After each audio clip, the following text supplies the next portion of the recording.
Hello, and I'm Steve Cooper, and Tennessee weather analyst forecaster for Chestnut Ridge, Tennessee.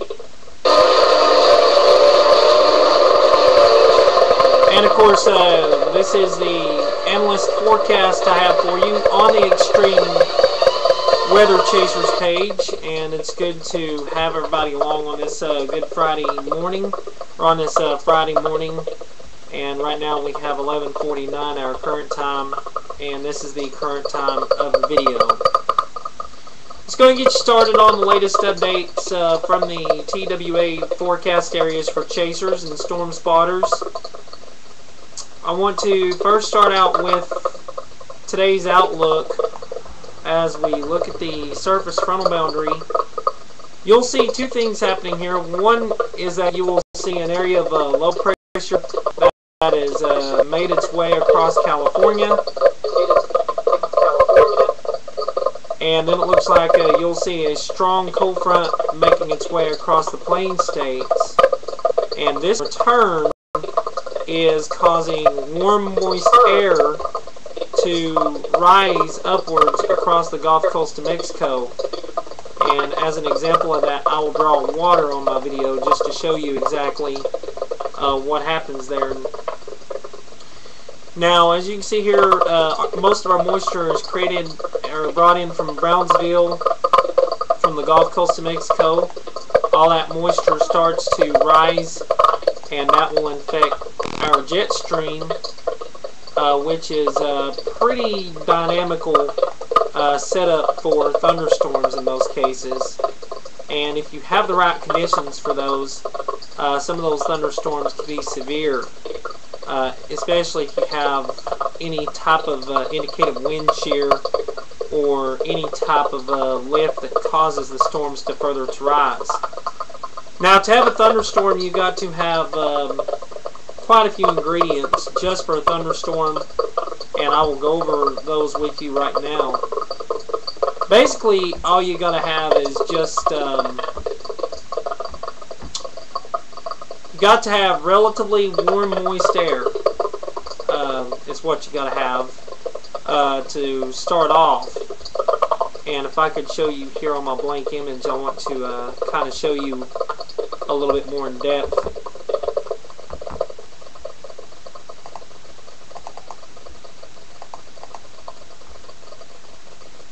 And I don't think it's going to let me.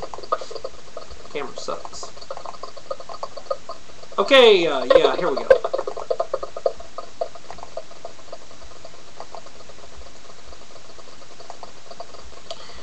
Alright, now like I said, just as I want to show you, you know, you got your ground here.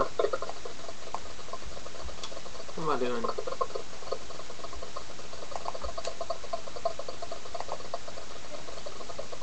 You have your ground here, and of course, as you can see, this is just how thunderstorms work.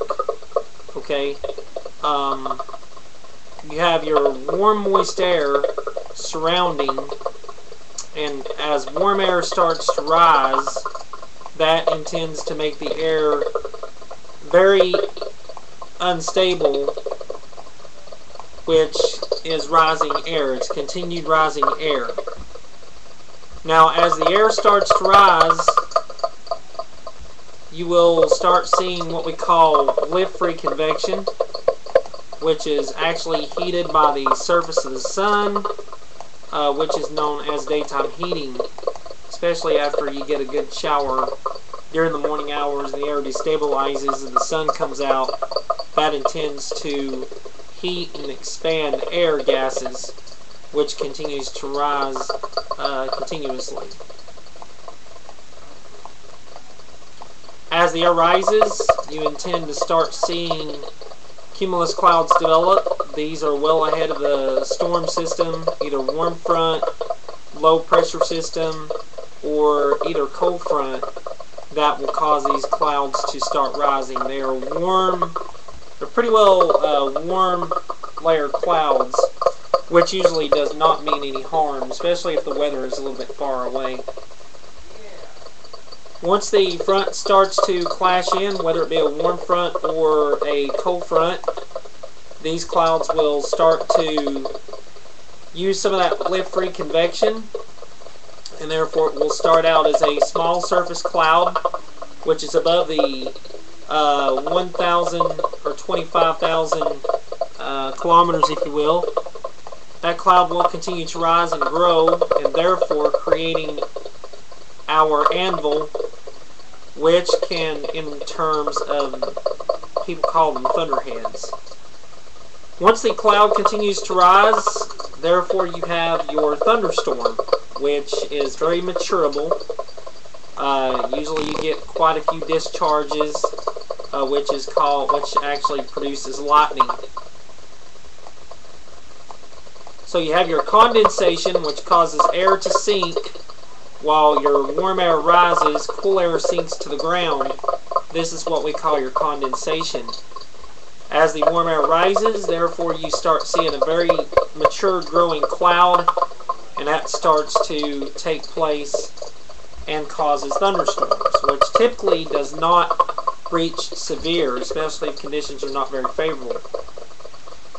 To get severe weather, we have to up it a notch a little bit. We need some sort of ignition to cause it. We have all the ingredients here. The only thing that you're going to need is turning winds within height, which is what we call wind shear. That will cause the storm to not only grow in the instability, but that will also cause the storm to structurally tilt during its development. And as the storm starts to tilt, you intend to start seeing rotation in the upper levels of the atmosphere, which automatically takes the storm and turns it either counterclockwise or it can be clockwise. Depends on exactly how strong the hodograph is.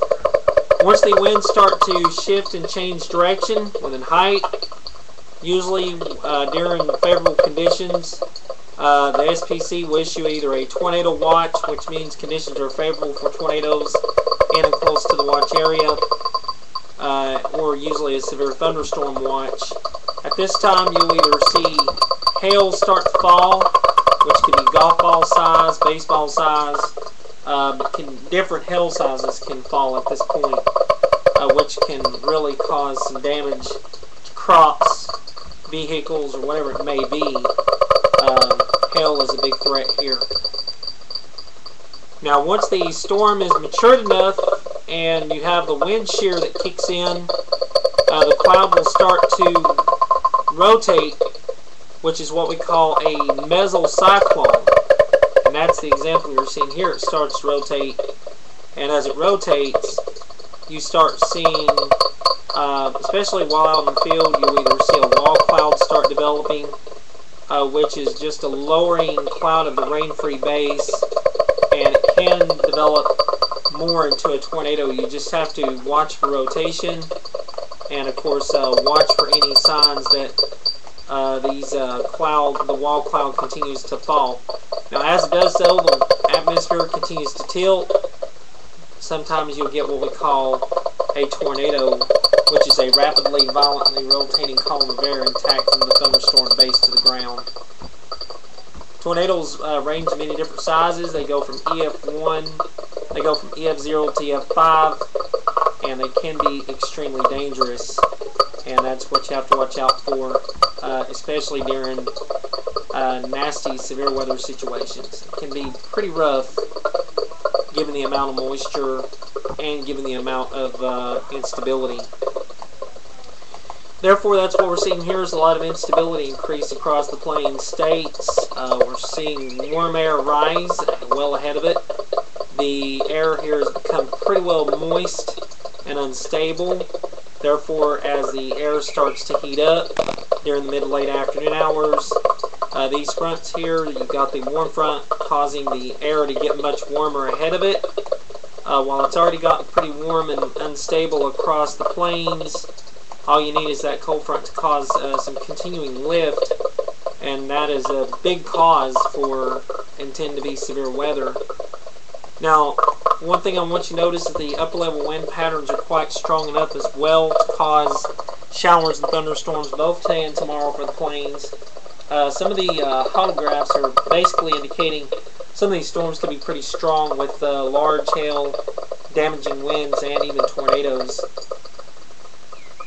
SPC does have much of the area today under a slight risk for severe weather. This is for Kansas City, Oklahoma, Texas, and actually northeast Texas. And again, this is a good indicative of where the severe weather is going to be. And I've got a feeling later on tonight as the front starts to push its way eastward. Again, I'm going to draw the intended front, but I'm going to draw the warm front as well. As the front starts to push eastward, we'll start seeing the severe weather chance start to rise. Let's say from Texas and maybe into some parts of northwestern Mississippi as we go in through late tonight and tomorrow and in through the weekend. We could be talking about the possibility for some strong severe thunderstorms. Best chances for severe weather today, once again, is going to be where exactly SPC indicates this. Now, I am forecasting a 30% chance of a bust from some of these sails because of some of the upper level dynamics. Not all features are basically going to be relative until tomorrow. But then again, the afternoon does show quite a bit of a building process. So I'm going to do a 30% chance of a bust, but more of a 60% chance of likely seeing these storms develop during the afternoon. So basically, this forecast is going to be a 50-50 sounding.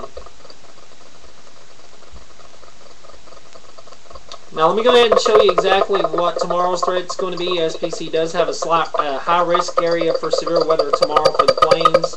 So just to exactly indicate to you, both today and tomorrow is going to be quite busy for chasers along these regional areas you see here from Texas, southwestern Texas to the plains, Kansas City, Oklahoma, and even parts of Nebraska. It could be a very busy day tomorrow, and it could be a very busy day today.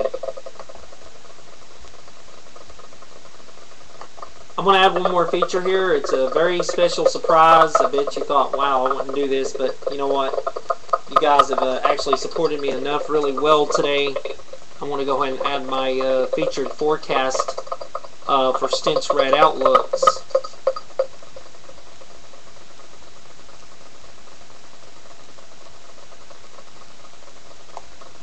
Just hang on a second.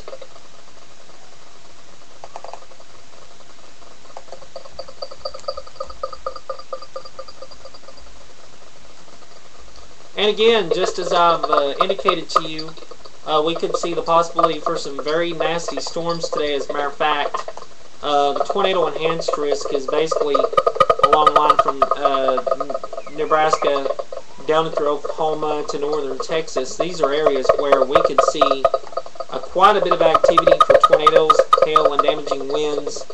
But more so the hail and damaging wind threat, with a few tornadoes likely to be possible during the afternoon. Basically, just like last night, going to be more of an intended threat, conditional to shear and conditional to moisture this afternoon. And my forecast confidence for these tornadoes is about 50% today, so I'm going to stay relatively low until for sure we see what's going on as chasers go an extreme out today. Tomorrow the intended threat gets higher. We're using the SPC on this one as they are forecasting a high risk for severe weather all across the plain states. I'm also looking at Stenstrad tornado risks, concerned about this feature as well. Now, you haven't seen it, but I'm going to go ahead and give you this. I'm looking at the possibility for chance for severe weather, mainly from the Gulf Coast region to the Ohio Valley, and also parts of Tennessee, as we go Monday into Tuesday, with the chance for strong to severe thunderstorms becoming possible, as it does look like our system starts to ride in. Some of these storms can be quite strong to severe with large hail, damaging winds, and we can't rule out maybe tornadoes, mainly the best chance along southern Tennessee, Alabama, Mississippi, and surrounding areas for now.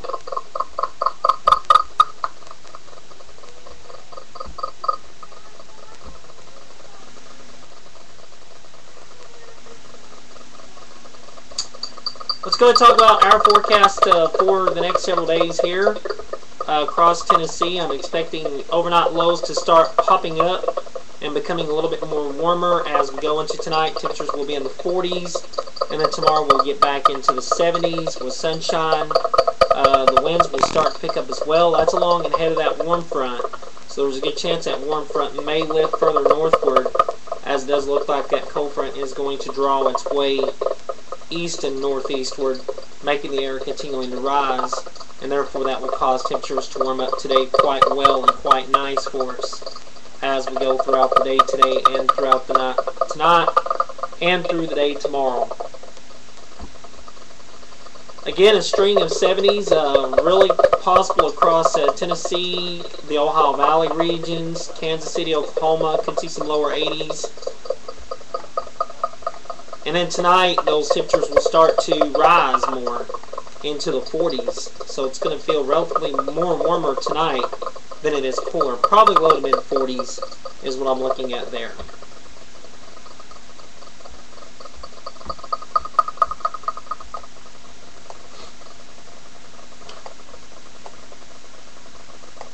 Here's what the feature looks like for Sunday.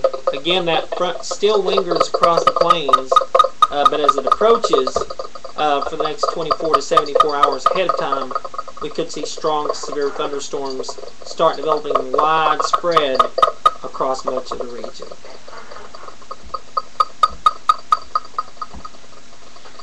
Well, the main thing you want to do during severe weather is make sure you have a no-weather radio. Please stay safe. Listen to all the following watches and warnings that may be issued today by the National Weather Service. And please remember that the difference in a watch between watch versus a warning means bad conditions are favorable for severe weather in and close to the watch area.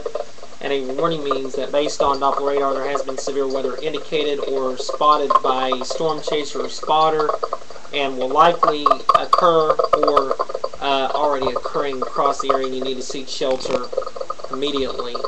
Such as a basement, you can go to an interior room, hallway, closet, use blankets or pillows.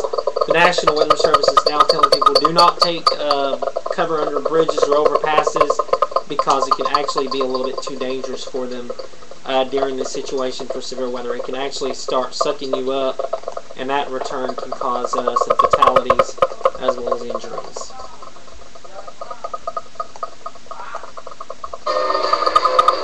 Well, that's it for this video. Please keep yourself safe today, and of course just remember that to always call in to the National Weather Service just in case severe weather is spotted. Good luck out there, chasers and storm spotters. I will keep you informed.